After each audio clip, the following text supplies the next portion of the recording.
Yeah, with Julian on the brown note and a review of Fast X. I've got to get through a few of these. So I've actually been on board with the Fast and the Furious franchise, and I think it's the same way as Mission Impossible sort of came alight with its probably Mission Impossible 4. The Fast and the Furious went from a mess to actually being brilliant with Fast 5, and then it sort of reshaped everything else. So the first film I thought was excellent, the second film was dire, the third film, Tokyo Drift, was the worst. But on the fourth film, they actually really recognised what could make the franchise great, which was that main cast. And that was the first time they sort of assembled everyone together. It wasn't a great film, but it did the right things with regards to realising the cast was the most important thing. And 5 was a much better movie. And they had a golden run through 6 and 7. And it started to peter out a bit with 8. And then 9. And the things just got more bloated and more silly.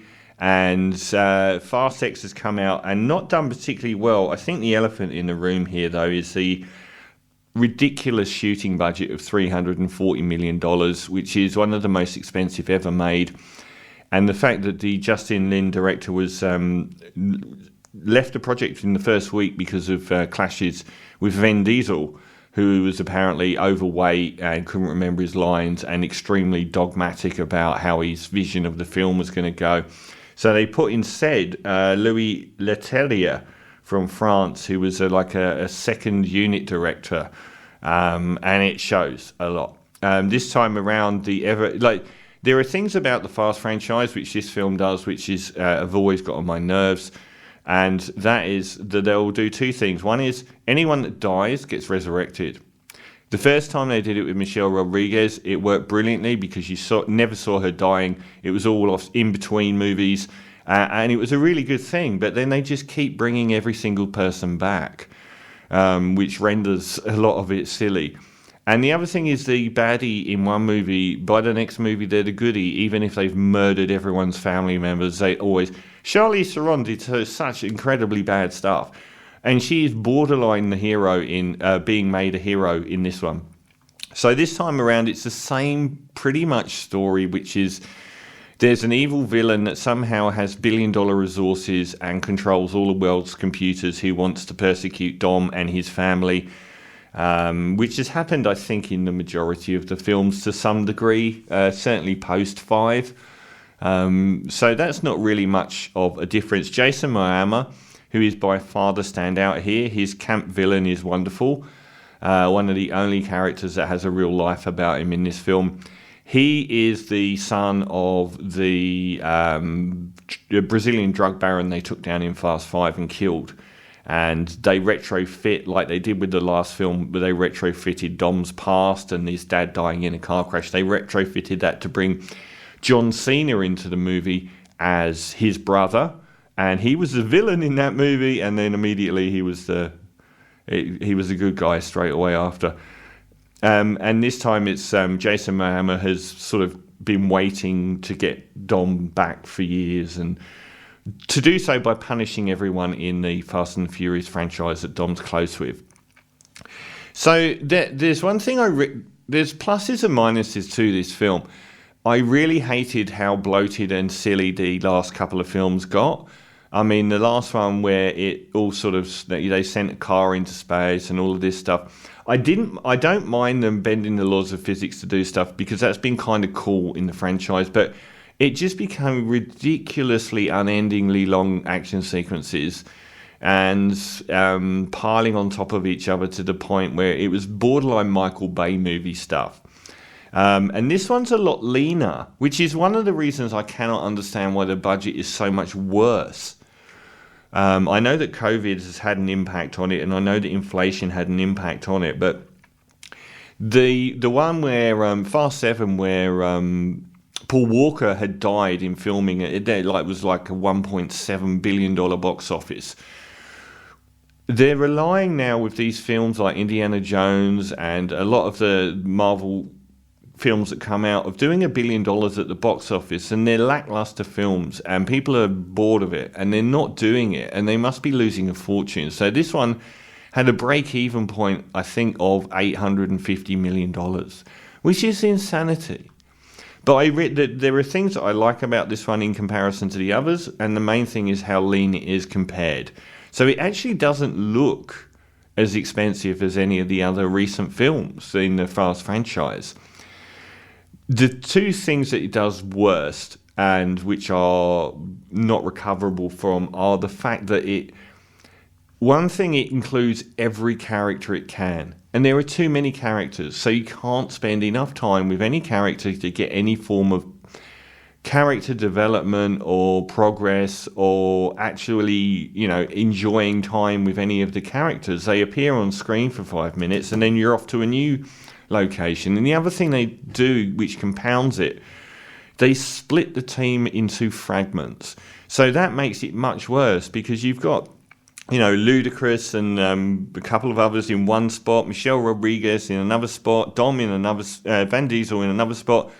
So you're constantly flitting between these locations. You're spending such a small amount of time with anyone that it reduces the possibility for any formal story to happen. So you're left with grandstanding by Jason Momoa, and another element is that they said that we're going to go back to our roots and do lots of streetcar racing and stuff, but the CGI here looks a lot cheaper. There is a lot of CGI here. And the other thing they do as well is that they do the Harry Potter Hunger Games thing of splitting the final into two. They want to split the final into three, but the box office so far for this is about 750 million, and it's gone on to streaming. So it's very likely that they'll lose a fortune, and they'll reduce that to one more film. And it's like the first Harry Potter film where not much happens. It's all set up for the final movie, and you don't get an ending here at all. And some other things that are bad about it, and to be honest, I enjoyed this more than the last one, which was a complete mess. But I enjoyed this one a little bit more. But this one's very repetitive. The amount of times you see one of the character pockets be in a location, guys in masks with guns find them. That happens like 5 or 6 times in this film, over and over and over. And also the actions of the characters. This is where it really veers into Michael Bay territory. They constantly make really weird or silly decisions. And you're like, why are you doing this? Or why are you here? Or why did you go there? And it's almost like so they can show X. So there's so many, and I think a lot of that screenplay problem relates to a great degree to the fact that they've got this deeply inexperienced director being asked to make a James Bond movie in hundreds of locations. There are pluses. The fiery ball bomb sequence is one of the best action sequences at the start in, it's supposed to be Rome, but I don't know if they filmed it in Rome. That whole thing is really good. It's one of the best action sequences. Van Diesel is like Bruce Willis for me.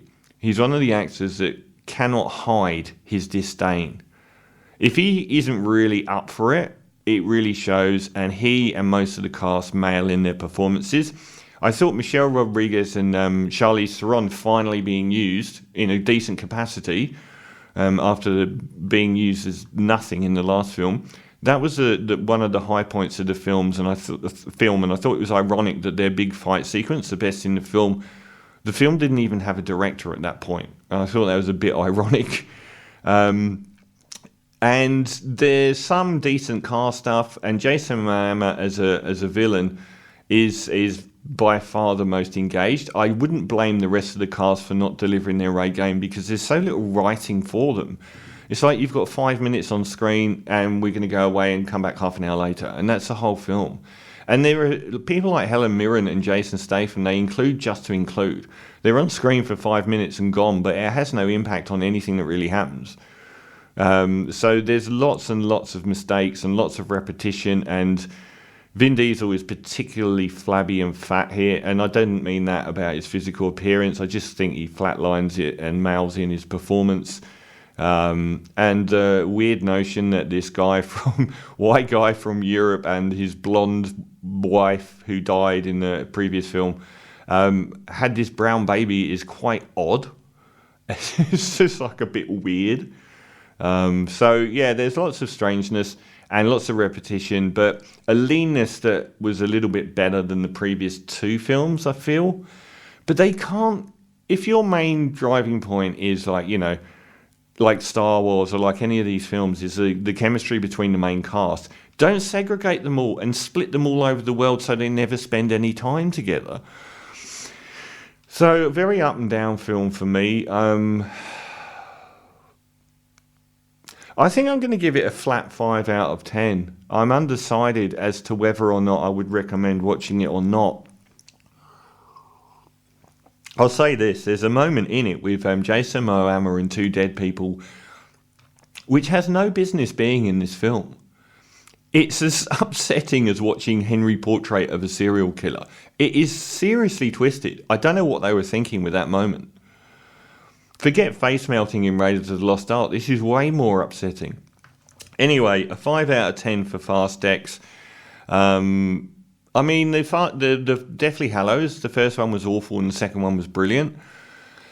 So maybe they can pull out all stops for the final film, but they've got so many cast members to cover that I wish they'd made choices not to include. They've actually included Gal Gadot, whose beautiful face is always something to behold, and Dwayne Johnson in the post-credit sequence. So they've got 2 more people to include in the next film. So, 5 out of 10 for Fast X. This is a very long track from Swans.